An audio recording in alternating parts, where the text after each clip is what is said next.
pun.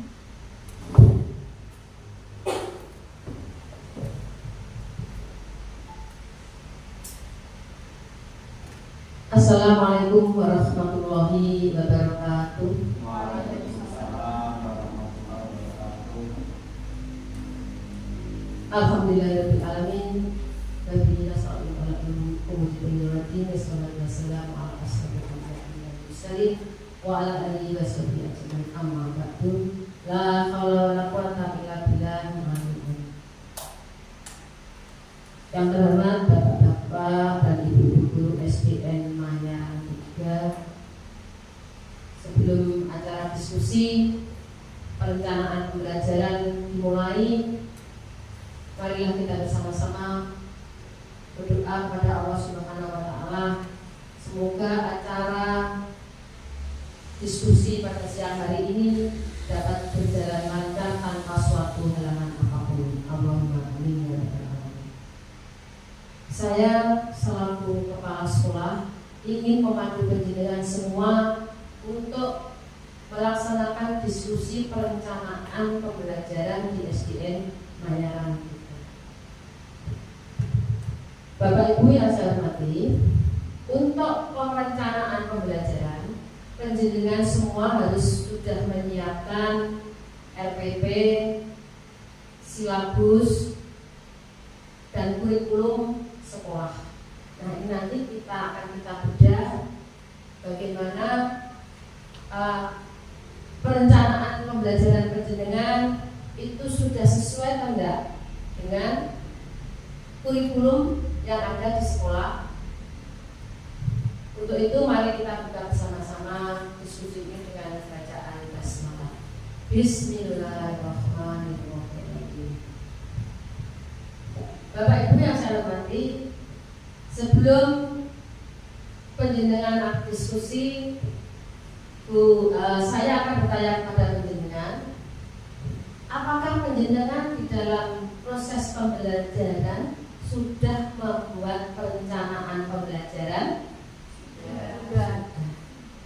Alhamdulillah kalau sudah. Oleh sebab itu, nanti tolong disajikan perencanaan pembelajaran yang akan penjenengan laksanakan di kelas, baik itu kelas bawah maupun kelas atas. Utamanya kita mengacu pada kurikulum Merdeka. Sebab itu salah satu dari Bapak Ibu guru kira-kira siapa yang akan mendiskusikan perencanaan pembelajaran yang akan diajarkan, monggo untuk maju ke depan. Silakan. Oh iya, silakan Bu Asyik. Di sini saya akan berusaha untuk berdiskusi dengan teman-teman tentang. Berdiri saja Bu Asyik.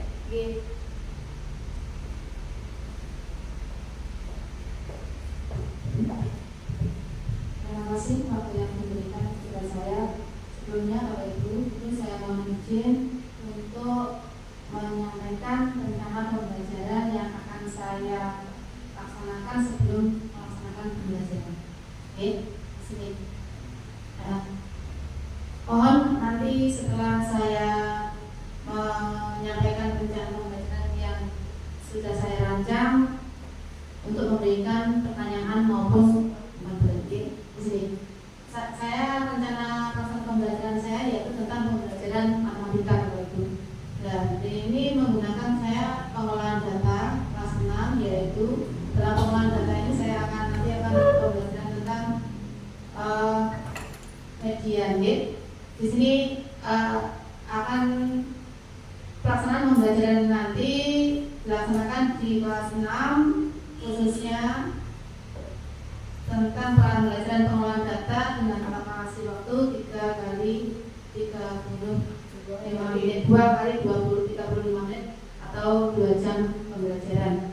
Tujuan pembelajaran kali ini pertama yaitu dengan bertanya jawab siswa dapat menggali informasi tentang pengumpulan data dengan benar. Yang kedua, dengan mengamati video pembelajaran, peserta didik menjelaskan penyajian data dalam bentuk tabel, dalam diagram batang, diagram garis, dan diagram gambar dengan tepat. Dengan berdiskusi, peserta didik mampu menyelesaikan masalah yang berkaitan dengan penyajian penyajian yang benar. Nah, di sini adalah kompetensi dasarnya, yaitu siswa menjelaskan dan membandingkan modus penyajian min dan data tunggal untuk menentukan nilai mana yang paling tepat mewakili. Indikator yang saya ambil yaitu menyajikan data dalam bentuk tabel, diagram, batang, garis, dan diagram gambar. Yang kedua yaitu kadir tentang keterampilannya, yaitu menyelesaikan masalah yang berkaitan dengan modus median min dari data tunggal dan penyelesaian masalah. Indikatornya adalah menyelesaikan masalah yang berkaitan dengan penyajian. Nah, di sini kami sumber belajar yang saya ambil dari sini, saya karena waktu saya juga dapat, namun saya mengambil di sini belum membuat video pembelajaran dari karya saya sendiri, saya mengambil dari YouTube gitu. Tidak apa-apa, yang penting kita menyesuaikan dengan pembelajaran yang kita ambil. Videonya sumber belajar dari YouTube, yang kedua dari buku pedoman matematika kelas 6 kurikulum 2013, karena di sini kelas 6 masih menggunakan kurikulum 2013.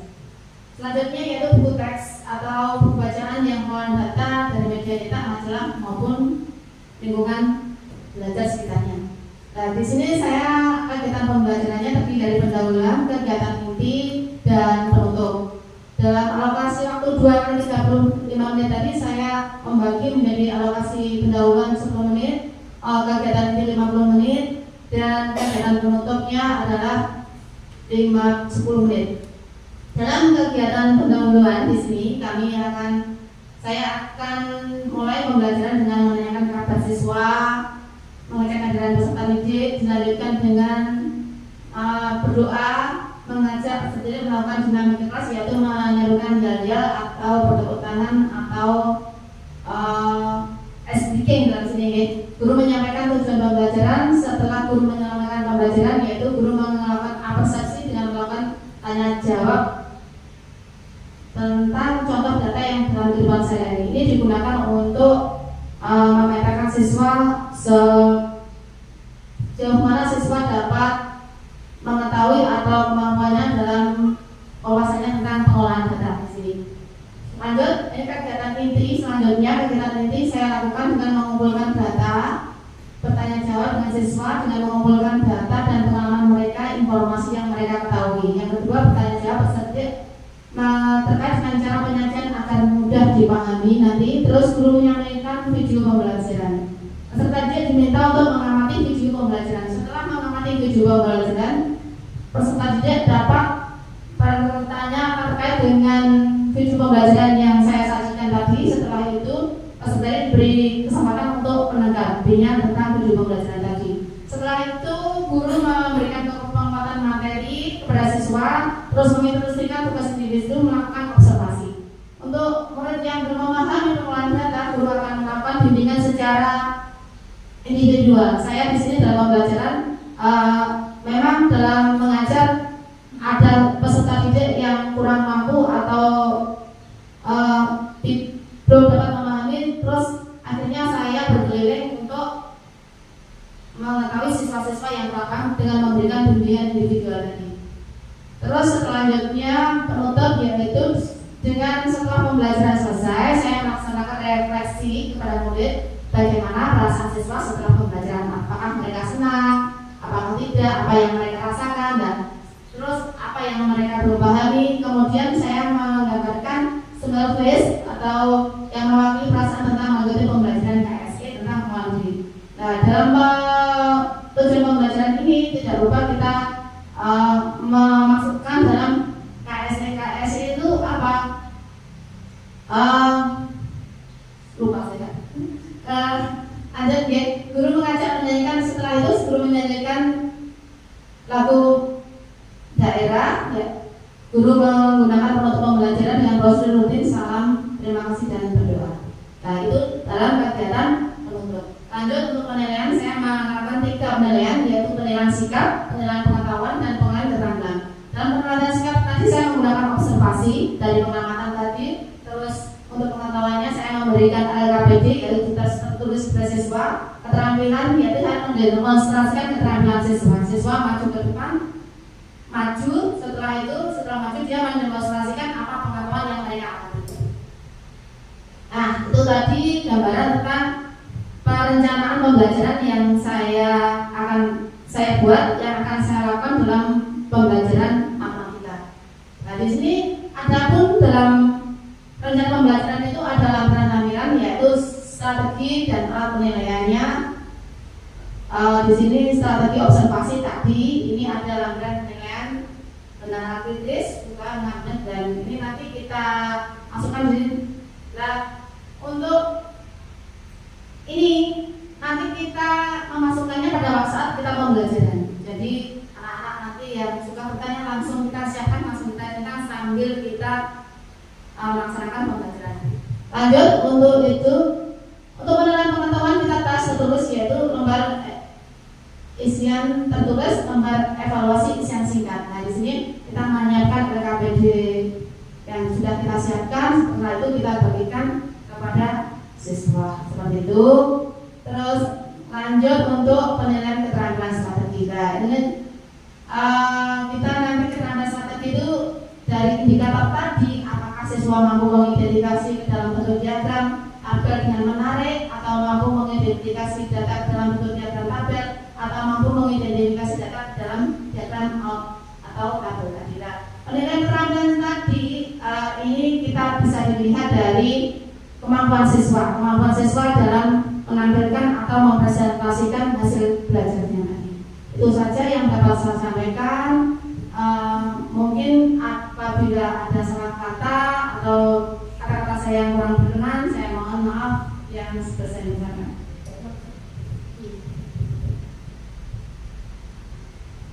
Silakan duduk, Bu Asih. Bapak Ibu yang saya hormati, ini tadi adalah pemaparan tentang perencanaan pembelajaran yang akan dilakukan oleh Bu Asih di kelasnya.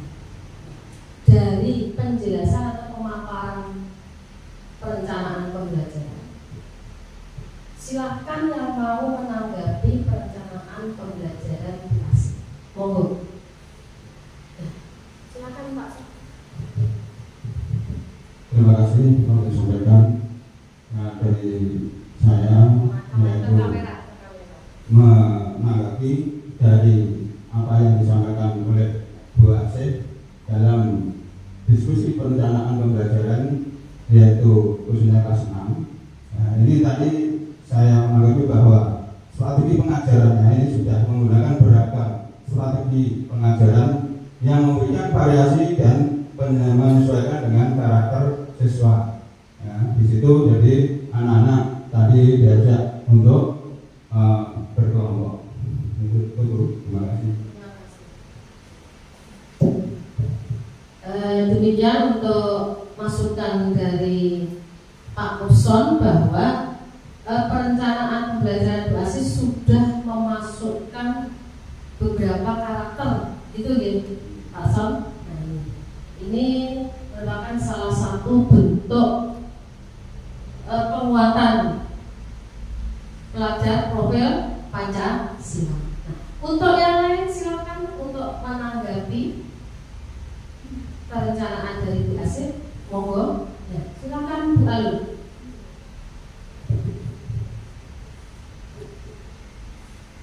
Terima kasih kesempatan yang diberikan. Tadi juga tentang sebelum dimulai pembelajaran kita ada persepsi atau pembelajaran untuk siswa, ditujukan untuk mengadakan pemetaan. Jadi tingkat pemahaman atau modal yang dimiliki siswa sebelum memasuki materi tentang pengolahan data. Dari siswa kita tentu saja ada yang paham tentang apa itu data, median, min. Dan sebelum pengertian itu anak-anak kita tanyakan yang tadi hal yang ditemui sehari-hari misalnya. Dari situ nanti kita bisa melihat seberapa modal yang dimiliki siswa masing-masing. Untuk kita petakan bagaimana anak-anak kita ini yang sedang, ini yang kurang, dan ini yang cukup. Jadi nanti kita keluarkan dengan materi yang akan kita berikan. Dan pemetaan itu nanti untuk anak bisa kita janjikan untuk membentuk kelompok pada anak-anak. Terima kasih. Ini adalah tanggapan dari Bu Alun, ya, yaitu bahwa untuk pelaksanaan pembelajaran nanti itu sudah ada pemetaan ya tadi nih untuk sehingga tujuan utama dari perencanaan pembelajaran nanti berpusat pada peserta didik itu. Nah, dari pemaparan yang disampaikan Bu Asih dan tanggapan dari Bapak Muson serta Bu Alun, apakah Bapak Ibu yang lain itu mungkin masih ada ya, atau memberikan masukan tambahan lagi? Masih ada atau tidak? Oh ya, boleh. Ada yang mungkin bertanya, silakan. Bu Ida. Terima kasih untuk waktunya. Saya di sini mau bertanya untuk apa itu yang dikatakan sama Basir ini, untuk APP ini saya mau bertanya, ini kira-kira itu ini sudah mengacu kepada kurikulum pendidikan itu? 113 namun sudah memasukkan bagian-bagian Bisa berdiri Bu Asih. Ini di kelas 6 ini saya menggunakan masih menggunakan kurikulum K13, namun dalam pendalamannya saya sudah memasukkan bagian dari Kumar, okay? Nah, salah satunya tadi ada saya sebelum pembelajaran melakukan pemetaan lagi, pemetaan berdasarkan kesiapan siswa. Ini masuk ke RPP diferensiasinya. Oke. Terima kasih Bu ya. Mungkin ada. Terima kasih Bose yang mau saya tanyakan itu tadi ini RPP ini apa itu menggunakan strategi apa gitu? Strategi pembelajarannya Ya, strategi pembelajarannya di sini saya menggunakan strategi yaitu berdiskusi juga, kolaborasi. Kita menggunakan pembelajaran diskusi. Sebelum melakukan diskusi, anak-anak mengimplementasikan yaitu dengan melihat video pembelajaran tadi, anak-anak bisa pemikirannya itu bisa, imajinasinya itu bisa muncul dengan adanya itu, terus dia bisa melakukan dalam benaknya timbul pertanyaan-pertanyaan. Setelah timbul pertanyaan-pertanyaan ini dari anak-anak yang lain selain dari saya belum menjawab, anak-anak bisa menjawab lagi-lagi. Ini menimbulkan interaksi dengan ini juga melatih salah satu siswa atau mahasiswa untuk belajar mandiri atau belajar menghargai orang lain. Nah, di sini juga termasuk dalam Kumar pun juga seperti itu, oke? Masuk. Secara nggak langsung kita sebenarnya untuk Kumar dan K13 itu sama. Kurikulum K13 itu Kumar itu penyempurnaan kurikulum 13. Jadi sebenarnya kita setiap hari itu sudah melaksanakan pembelajaran Kumar, cuma kita tidak terasa. Sebenarnya diferensiasi maupun KSE itu di sini kita juga sudah melaksanakan seperti itu. Namun wadahnya saja kita belum tahu, oh ini diferensiasi pembelajaran diferensiasi atau menggunakan KSE. Sebenarnya kita setiap hari sudah melakukannya, tapi wadahnya mau masuk ke diferensiasi, masuk ke KSE, lah itu kita yang belum terasa. Sebenarnya seperti itu. Mungkin dari Uda sudah pas sama dengan sambung. Matur nuwun untuk pertanyaannya. Mungkin dari Bapak Ibu guru yang lain ada? Monggo.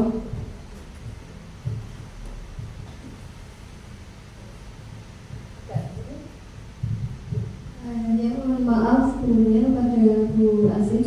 Jadi kan kalau setahu saya untuk merumuskan untuk merumuskan indikator kan berdasarkan kompetensi dasar. Untuk merumuskan tujuan berdasarkan indikator. Nah, yang disajikan di sini indikatornya kan ada 2, sedangkan di tujuan kan ada 3. Nah itu bagaimana ya penjelasannya? Soalnya yang saya tahu kan kalau dari tujuan kan sebelumnya kan dari indikator. Jadi dari kok indikatornya 2, itu bagaimana?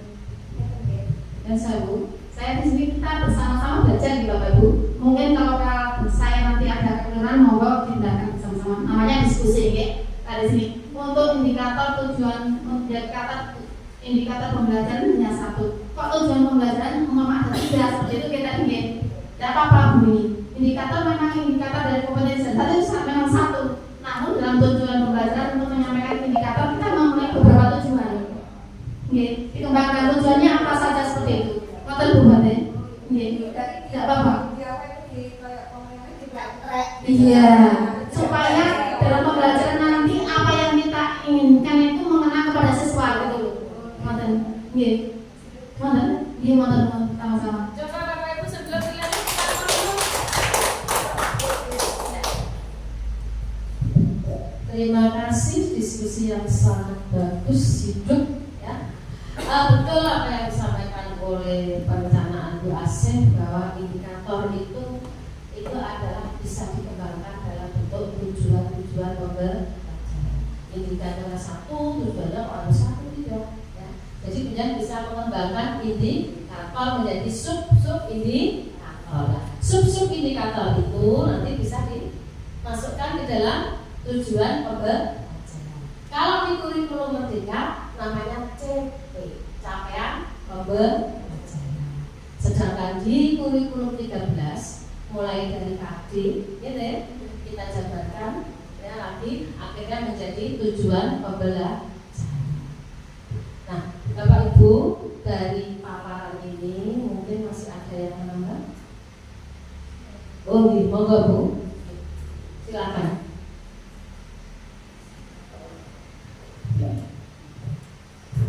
Terima kasih kesempatannya. Mungkin kita sebagai guru juga bisa menyiapkan skenario-nya. Ketika kita masuk kelas, ada catatan untuk kita sendiri, skenario atau langkah-langkah pembelajaran yang akan kita lakukan. Misalnya, nanti pada saat kita membentuk kelompok, kita menggunakan apa? Menggunakan kelompok dengan snowing ball. Misalnya kita melempar kertas yang ini, kita kemas-kemas, kemudian kita saling lempar, mengajukan pertanyaan, kemudian atau kita membentuk ketua kelompok masing-masing dengan menggunakan log atau mengambil undian seperti itu. Nanti kita bisa memberikan tugas melalui yang anak-anak bisa seolah bermain di dalam kelas. Itu saja Ibu. Terima kasih. Terima kasih Bu Alul. Bu Alul menambahi bahwa di perencanaan pembelajaran itu ditambahkan metode. Selain strategi juga metode. Strategi dan metode itu ada perbedaan memang.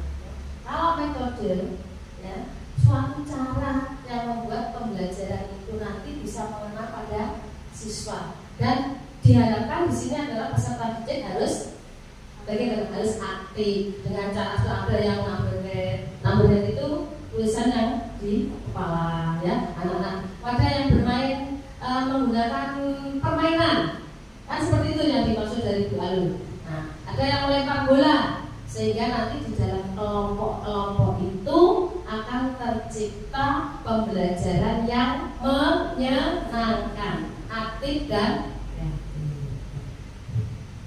Demikian mungkin diskusi ini yang dapat diambil kesimpulan Bapak Ibu bahwa di dalam menyusun perencanaan pembelajaran yang diutamakan kita harus satu, sampaikan oleh Bu Asih, kita harus tahu tujuannya sendiri apa dari proses pembelajaran itu. Kemudian apa yang harus dicapai, indikatornya apa ya, yang akan kita laksanakan dalam pembelajaran itu. Kemudian sampailah kita pada proses pembelajaran. Proses pembelajaran itu masih dibagi-bagi mulai dari kegiatan awal atau pendahuluan, kegiatan inti, kegiatan penutup. Nah, di kegiatan inti inilah dituntut keaktifan peserta didik. Guru hanya sebagai apa? Fasilitator saja. Yang aktif ya siswa. Nah, apabila ada siswa di dalam perencanaan pembelajaran nanti dipandang anaknya itu kurang aktif, maka kewajiban guru untuk apa? Mendekati, ya. Tadi dengan cara apa? Seperti itu. Ini tidak hanya di dalam kelas, itu bisa dilakukan di luar kelas. Misalnya guru BCK bisa melaksanakan seperti itu. Ini di kegiatan penutup maka akan timbul refleksi. Refleksi yang berupa apa? Umpan balik dari siswa. Mana kira-kira yang bisa diserap oleh siswa, mana yang belum. Sedangkan yang kurang diserap itu perlu diulangi untuk pertemuan seperti itu. Jadi tidak harus hari itu berhasil. Kalau ada tidak bisa diulangi di berikut. Ini adalah tentang skenario atau perencanaan pembelajaran di kelas. Ini tidak hanya dilakukan di kelas bawah atau di kelas atas saja, bisa dilakukan di kelas bawah dan dilakukan di dalam kelas maupun di luar. Demikian, mungkin ada lagi masih masukan? Tanggapan. Oh iya, tanggapan dari Pak Sam, monggo menghadap ke kamera. Terima kasih yang disampaikan. Untuk menanggapi bahwa apa yang disampaikan yaitu masalah diskusi atau kelompok, ini tadi yang usulan dari Bu Ainun itu tadi sudah disampaikan oleh Bella juga bahwa anak harus aktif. Nah, itu ada yaitu kelebihan dan kekurangan. Nah, untuk dalam diskusi kelompok ini yaitu mempunyai kelebihan yaitu mendorong partisipasi aktif siswa. Nah, ini. Terus yang kedua membangun keterampilan sosial dan kritis ini terhadap anak. Terus kekurangannya yaitu memerlukan waktu yang lama, butuh pengelolaan kelompok yang efektif. Ini Bu. Jadi untuk ini dari tanggapan saya bahwa untuk diskusi kelompok siswa harus aktif. Terima kasih. Terima kasih. Jadi memang diskusi kelompok atau kolaborasi dengan teman sejawat perlu dilaksanakan untuk apa? Menghidupkan atau membuat siswa aktif. Maka setuju ya apa yang disampaikan. Terima kasih. Mari kita beri aplaus untuk diskusi kali ini. Bapak Ibu, demikian diskusi tentang perencanaan pembelajaran di SDN Mayaran 3. Mudah-mudahan diskusi untuk ini bisa ditindaklanjuti dengan perencanaan pembelajaran di kelas masing-masing. Dari saya sebagai pemandu atau moderatornya diskusi pada siang hari ini, saya akhiri sampai di sini. Mari kita tutup bersama-sama dengan bacaan Alhamdulillah. Alhamdulillahirabbil alamin. Assalamualaikum warahmatullahi wabarakatuh.